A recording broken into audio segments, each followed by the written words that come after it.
अनुगामिनी प्रस्तुत कथक वेद में मैं अमला शेखर आपका हार्दिक स्वागत करती हूँ। नवंबर से हमने इस तालांग प्रधान विभाग की शुरुआत की थी, जिसमें हमने बहुत सारे मुद्दों का परामर्श लिया है। शुरू में था आरंभ, फिर हम निकल चुके थे शास्त्रोक्त शैलियों की समानता की तरफ। भारत की शास्त्रोक्त नृत्य शैलियों में समानता का धागा क्या है, इन सब शैलियों में से कथक अपनी पहचान कैसे बनाता है, ये दूसरी कड़ी थी। फिर हम चले थे कथक की विशेषताओं की ओर, फिर चले तालांग की तरफ। और तालांग का विचार हमने 4 तरह के बोलों के प्रकारों के साथ किया था, जैसे नटवरी बोल, परण, तबला पखावज के बोल, तीसरा था कवित और चौथा था परमेलू। उसके बाद कुछ सिमिलर दिखने वाली संज्ञाओं का हमने विचार किया था और उनकी व्याख्याओं में अंतर क्या है ये हमने देखा था। कथक संदेह निवारण के भाग में फिर हम चले थे तत्कार की ओर, और उसके बाद हमने उपज का जिक्र किया था एक भाग में।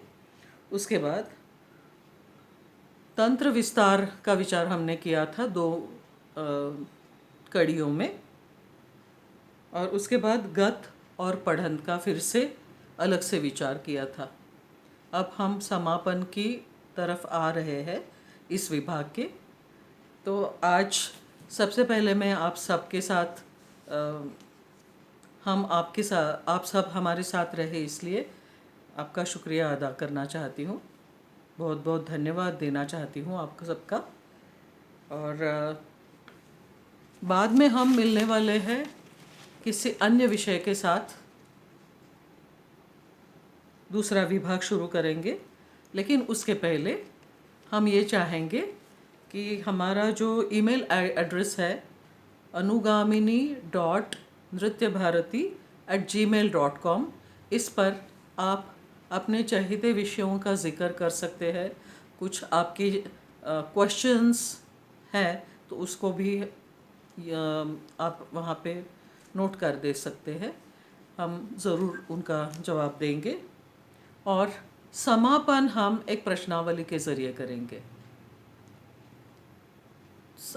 सीधे सीधे सवाल है, बिल्कुल बिल्कुल, जैसे स्तुतिपरण डैश डैश का प्रकार है, हाँ? बाँट और जरब डैश के प्रकार है।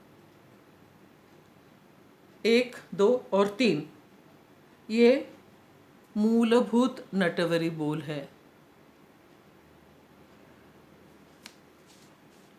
डैश और डैश ग्रंथों के रचनाकार क्रमशः भरत मुनि तथा आचार्य नंदिकेश्वर है।